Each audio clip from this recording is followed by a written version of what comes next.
آپ سب کو سلام. امپیکٹ ٹوڈے کے ایک اور نئے پروگرام میں خوش آمدید. ہم مارک اور وکٹوریا باؤلنگ ہیں. ہم بائبل کے استاد اور ایونجلسٹ ہیں. ہم بہت زیادہ خوش ہیں کہ آپ نے ہمیں آج جوائن کیا. ہم وہاں سے ہی شروع کریں گے جہاں ہم پچھلے ہفتے تھے. لیکن سب سے پہلے میں آپ کو یاد دلانا چاہتی ہوں، اگر آپ پسند کریں تو آپ ہماری ویب سائٹ پر بھی جا سکتے ہیں impacttoday.tv پر، اور وہاں سے آپ ہمارے تمام پچھلے پروگرام دیکھ سکتے ہیں جو ہم نے بنائے ہیں. وہ سب وہاں موجود ہیں. آپ وہاں سے ہمیں ای میل بھی کر سکتے ہیں. ہمیں آپ کی طرف سے سن کر اچھا لگے گا. اگر آپ نے یسوع مسیح کو مالک اور نجات دہندہ کے روپ میں حاصل کر لیا ہے ہمارے پروگرام کے دوران اور ہم اس کے متعلق جاننا چاہتے ہیں، ہمیں ای میل کریں. اگر آپ کی کوئی دعا یا درخواست ہے ہم آپ کے لیے دعا کریں گے. اگر آپ کے پاس کوئی گواہی ہے اس کے متعلق خدا آپ کی زندگی میں کیا کر رہا ہے تو مہربانی کر کے ہمیں ای میل کریں اور ہمیں بتائیں تاکہ آپ بعد میں اس پر غور و فکر کر سکیں، کیونکہ تب آپ خدا کو موقع دیں گے کہ وہ آپ کی زندگی میں کام کرے اور اس کے کلام سے اور اس کی روح کے وسیلہ سے آپ کی زندگی میں. لہٰذا میں بہت زیادہ خوش ہوں کہ ہم جس کے متعلق بات کر رہے تھے پچھلے ہفتے ہم نے خدا کے کلام کی سالمیت پر بات کی تھی. کیا آپ اس کے متعلق دوبارہ تھوڑا بہت غور و کریں گے؟ ہاں، خدا کے کلام کی سالمیت. خدا کا کلام وہ سب ہے جو اس نے خود ہونے کا اعلان کیا ہے. بائبل یہ وہ ہے جس نے عظیم خدا کی ذاتی طور پر بات کرتا ہے. اگر آپ خدا کو جاننا چاہتے ہیں تو آپ اس کے کلام کو جاننے کی ضرورت ہے. اگر آپ اپنی زندگی میں معجزہ چاہتے ہیں، اگر آپ اپنی زندگی میں مسلسل برکات چاہتے ہیں تو آپ کو اس کے کلام کو لینے کی ضرورت ہے. اپنی زندگی میں آپ کو اپنے دل میں اور دماغ کو کلام سے بھرنے کی ضرورت ہے. اس کا کلام بائبل بتاتی ہے عبرانیوں اس کے 4 باب کی 2 آیت میں، کیونکہ خدا کا کلام زندہ اور مؤثر اور ہر ایک 2 دھاری تلوار سے زیادہ تیز ہے اور جان اور روح اور بند اور گودے کو جدا کر کے گزر جاتا ہے اور دل اور خیالوں اور ارادوں کو جانچتا ہے. یہ کلام ہر چیز بدل دیتا ہے. اس کے کلام سے اس نے کائنات کو تخلیق کیا. یہ اس کے کلام سے ہی ہے کہ ہر چیز اپنی جگہ پر برقرار ہے. ہر چیز ایک ساتھ صرف اس کے کلام کی طاقت سے یہ وفادار ہے، یہ سچا ہے، یہ قادر مطلق اور یہ بہت خاص ہے. اور یہ بہت کیوں خاص وفادار ہے جی، اور سچا ہے اور قادر مطلق ہے، خالص اور پاک ہے، کیونکہ خدا یہ سب ہے اور وہ اور اس کا کلام ایک ہے. بالکل ویسے ہی جیسے آپ ایک ہیں. آپ شاید اس کا احساس نہ کر سکیں لیکن آپ اپنے الفاظ کے ساتھ ایک. اگر آپ اچھے نہیں ہیں تو آپ کے الفاظ بھی اچھے نہیں ہیں. ہمارا اس سب سے مطلب ہے کہ اگر آپ نے کچھ کہا اور آپ اس کی پیروی نہیں کرتے تو آپ نے کہا اور آپ اسے دوبارہ کرتے ہیں اور پھر دوبارہ کرتے ہیں، لیکن آپ یہ خدا کے متعلق نہیں کہہ سکتے. وہ کبھی بھی صرف باتیں ہی نہیں کرتا، وہ جو کہتا ہے وہ کرتا ہے اور وہ جو کہتا ہے وہ ضرور کرتا ہے. آمین. جیسا کہ یہ گنتی کی کتاب میں کہا گیا ہے، خدا نہیں کہ جھوٹ بولے اور نہ وہ آدم ذات ہے کہ اپنا ارادہ بدلے. کیا جو کچھ اس نے کہا اسے نہ کرے اور جو وہ فرماتا ہے اس کو پورا نہ کرے.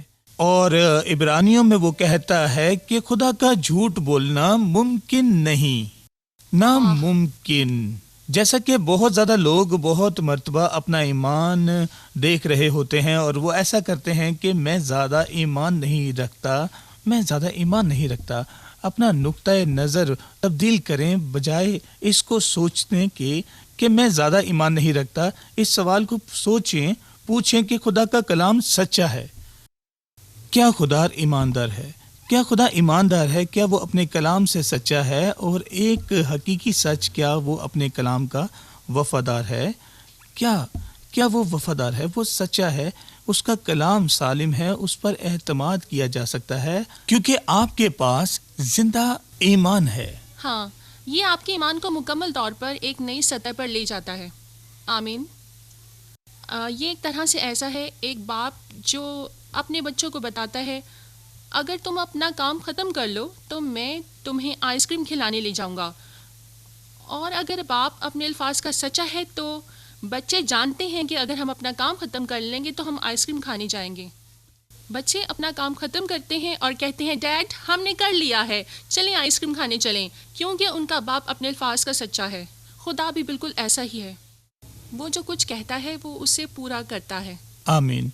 لہٰذا اگر آپ خدا کی قدرت میں شریک ہونا چاہتے ہیں تو آپ کو خدا کے وعدوں پر پرورش پانی ہوگی جو کہ اسے کلام کہتے ہیں, جیسا کہ یہ دوسرے پطرس میں کہتا ہے. ہم اسے جلدی سے دیکھیں گے. دوسرا پطرس پہلا باب یہ کہتا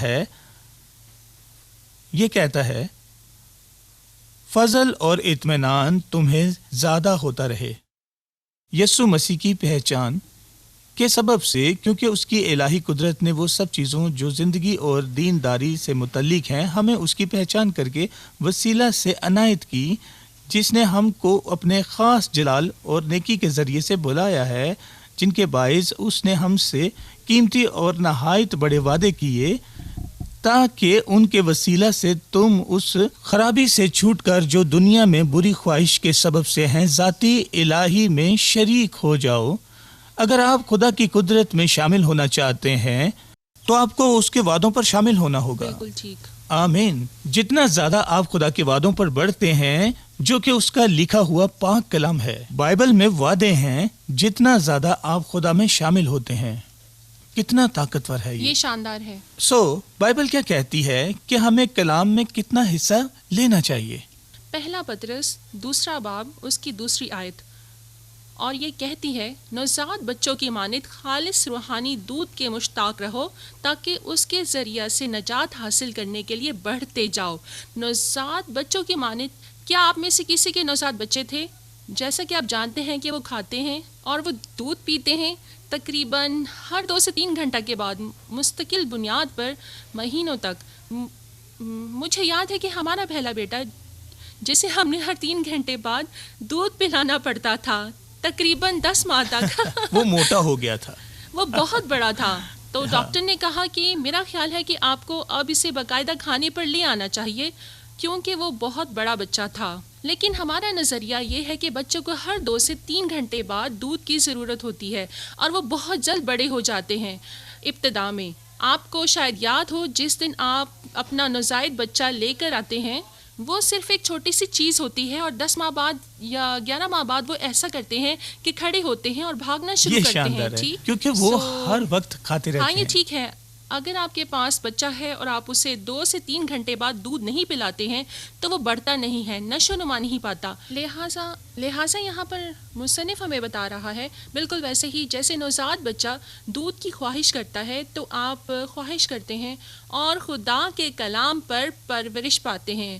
جی بالکل ایسا ہی ہے. یہ ہمیں خاکہ دیتا ہے کہ مسلسل طور پر کلام میں رہیں, مسلسل کلام کو پڑھتے رہیں. آپ کس طرح کلام پر پرورش پاتے ہیں؟ آپ کو اسے ایک اخبار کی طرح نہیں پڑھنا, آپ اسے پڑھتے ہیں اور غور و فکر کرتے ہیں. ہاں, اس کے ہر لفظ پر اس کے متعلق سوچتے ہیں کہ یہ آپ کے لیے کیسے کام کر سکتا ہے. آپ اس کو اپنی زندگی میں اسے سمو لیتے ہیں. بالکل صحیح. اور میں پڑھنے جا رہا ہوں زبور میں سے کچھ آیتیں زبور سے اور انہیں بیان کر کے, لیکن ایک اور چیز ہمارے یہاں دیکھنے کے لیے ہے, جیسا کہ یہ کہتا ہے نوزاد بچے, لہٰذا بالکل ایک نوزاد بچے کی طرح تو ہمیں کلام کے مخلص الفاظ کی خواہش کرتے ہیں لیکن روحانی چیزوں کا احساس کرتے ہیں.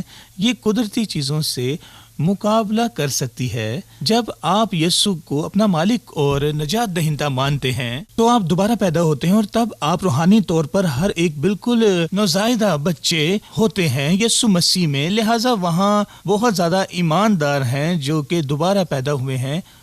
وہ خدا سے پیار کرتے ہیں لیکن وہ کلام پر پرورش نہیں کرتے اور اسی وجہ سے وہ روحانی طور پر نہیں بڑھتے. اور جیسا کہ سال گزر گئے ہیں لیکن وہ اب بھی کمزور ہیں اور اب بھی مسیحی بچے کی مانند ہیں. جب واقعی خدا ہمیں روحانی طور پر بڑھاتا ہے, یہ کیسے واقعہ ہوتا ہے؟ آپ اس کتاب سے خوراک کھاتے ہیں, آپ کلام کے دودھ پر بھرتے ہیں، آپ اپنے دل اور دماغ سے بھرتے ہیں، اور نئی گواہی کے ساتھ خاص طور پر زبور، امثال، نیا عہد نامہ، بائبل آپ دریافت کرتے ہیں کہ آپ کون ہیں مسیح میں، آپ دریافت کرتے ہیں کہ کس طرح سے دعا کی جائے، آپ دریافت کر لیتے ہیں کہ آپ کی دعاؤں کا کس طرح سے جواب ملے گا۔ یہ سب کچھ خدا کے کلام سے ملتا ہے۔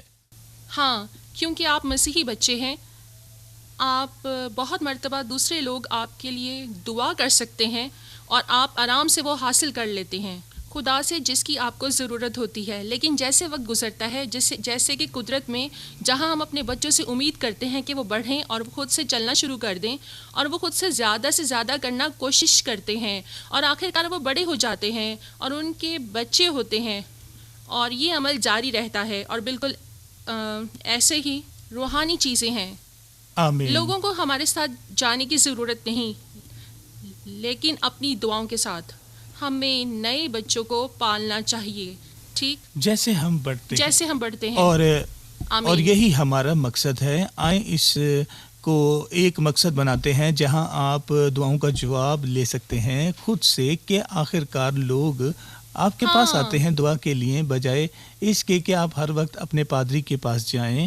آپ کو دعا سیکھنے کی ضرورت ہے، آپ کو جواب چاہیے، آپ کو شفا چاہیے، آپ کو معجزات چاہیے۔ جیسے مثال کے طور پر لوگ آپ کے پاس آتے ہیں، میرے لیے دعا کریں، میرے لیے دعا کریں، اور پھر ان کی دعاؤں کا جواب ملتا ہے، اور یہی پھر دعاؤں کا جواب ہوتا ہے۔ میں جانتی ہوں بہت سی جگہوں پر ہم جاتے ہیں، لوگ ہمیشہ ایسے کہتے ہیں کہ ہمارے سر پر ہاتھ رکھیں، میں برکت چاہتی ہوں، جو کہ شاندار ہے اور اچھا ہے، لیکن جب آپ بڑے ہو جاتے ہیں اور آپ کو احساس ہوتا ہے کہ آپ بھی لوگوں پر ہاتھ رکھ سکتے ہیں اور لوگوں کو برکت دے سکتے ہیں، اور یہ بالکل ایک نیا لیول ہے، اور یہاں پر خدا ہم سب کو لے جانا چاہتا ہے۔ آمین۔ آمین۔ آئیں سب بڑھتے ہیں۔ میں جانتا ہوں کہ میں مزید بڑھنا چاہتا ہوں، میں یقین کرتا ہوں کہ آپ بھی، لہٰذا یہ کہتی ہے کہ کلام کو حاصل کریں تاکہ آپ اس میں بڑھ سکیں، تاکہ تم بڑھو۔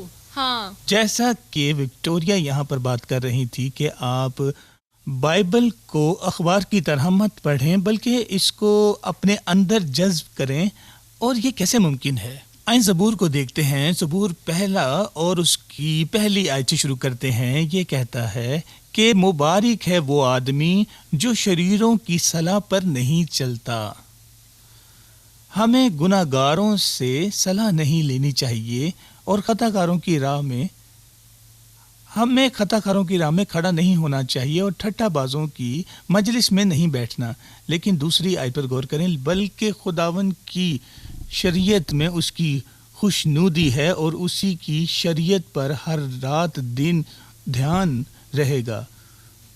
اس لکھتے وقت جو صرف وجود رکھتا تھا وہ شریعت تھی، خداوند کی شریعت، لیکن اب ہمارے پاس مکمل بائبل ہے۔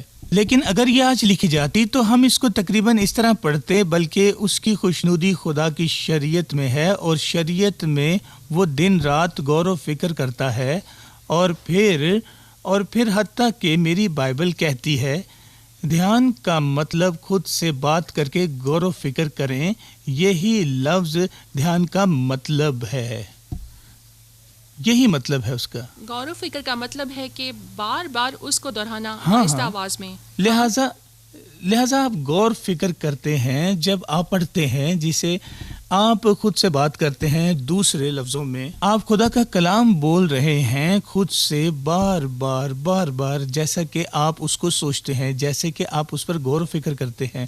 اور کیا آپ جانتے ہیں کہ اس کا نتیجہ کیا ہوتا ہے؟ آیت 3 میں دیکھیں، وہ اس درخت کی مانند ہوگا جو پانی کی ندیوں کے پاس لگایا گیا ہے، جو اپنے وقت پر پھلتا ہے اور جس کا پتا بھی نہیں مرجھاتا، سو جو کچھ وہ کر بار وہ ہوگا۔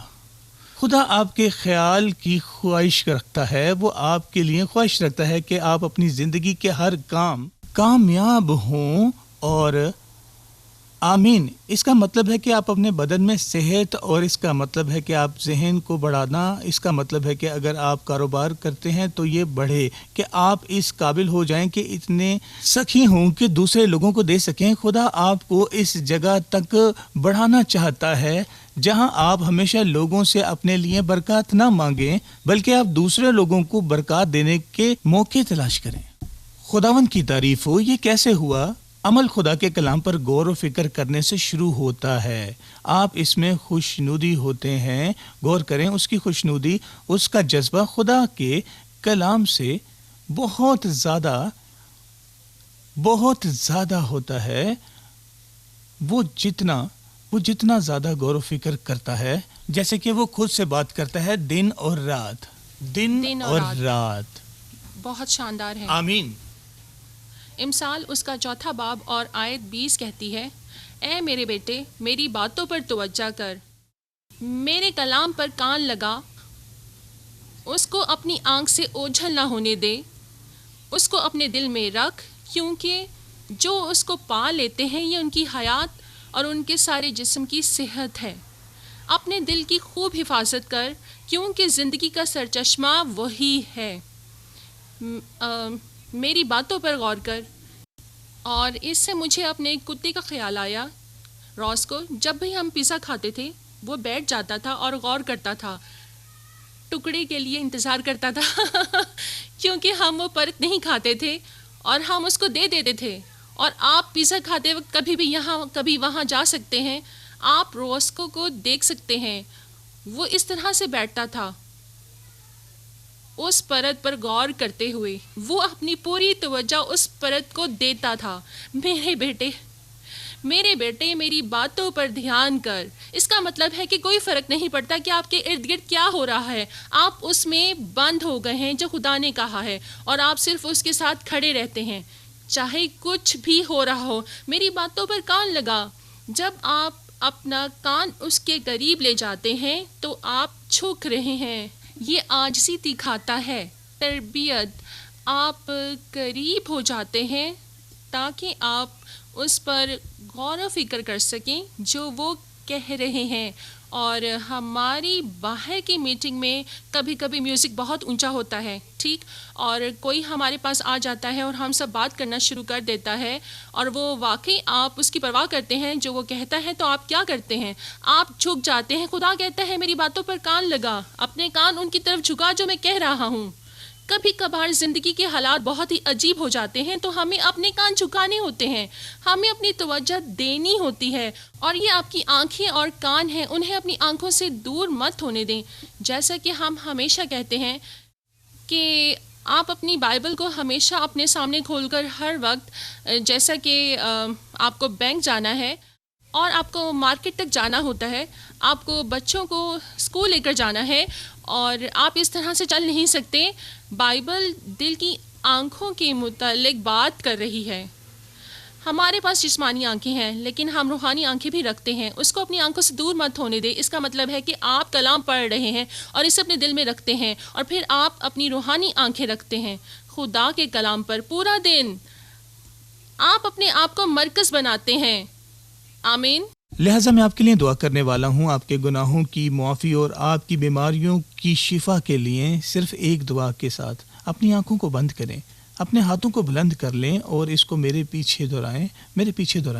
اے پیارے آسمانی خدا، میں یقین رکھتا ہوں کہ یسوع مسیح تیرا بیٹا ہے، کہ تو نے اسے زمین پر بھیجا کہ صلیب پر میری جگہ لے. وہ میرے گناہوں کے لیے مرا، اس نے میری تکلیف برداشت کی، اس نے اپنا خون بہایا میری مکمل معافی کی قیمت ادا کے لیے اور شفا کے لیے. میں اس پر بھی یقین رکھتا ہوں کہ وہ موت سے جی اٹھا، اور اسی لیے یسوع مسیح کا اقرار کرتا ہوں وہ میری زندگی کا مالک ہے، نجات دہندہ ہے، میرا بچانے والا ہے. اور اسی وقت میں کہتا ہوں یسوع میرے دل میں آ، میری روح کو بچا، میرے جسم کو شفا بخش، مجھے نیا بنا دے. میں یقین رکھتا ہوں کہ تو اسی وقت یسوع کے نام میں تیرا شکر کرتا ہوں. اے آسمانی باپ، میں تیرا شکر کرتا ہوں، تیرے وعدوں کے مطابق مجھے بچا لیا گیا. میں اب ٹھیک ہو گیا ہوں، میں اب دھل گیا ہوں، اور اب تو میرا باپ ہے. یسوع کے نام میں اس کے لیے تیرا شکر کرتا ہوں. آمین آمین. اگر آپ نے اسے پہلی مرتبہ کیا ہے تو ہم آپ کی طرف سے سننا پسند کریں گے. اسکرین پر نمبر کو دیکھیں, انہیں کال کریں, اور کوئی آپ سے بات کرنے کے لیے انتظار کر رہا ہے اور آپ سے دعا کرنا چاہتا ہے, اور یقین بنائیں کہ ہمارے ساتھ اگلے ہفتے پھر شامل ہوں. آمین.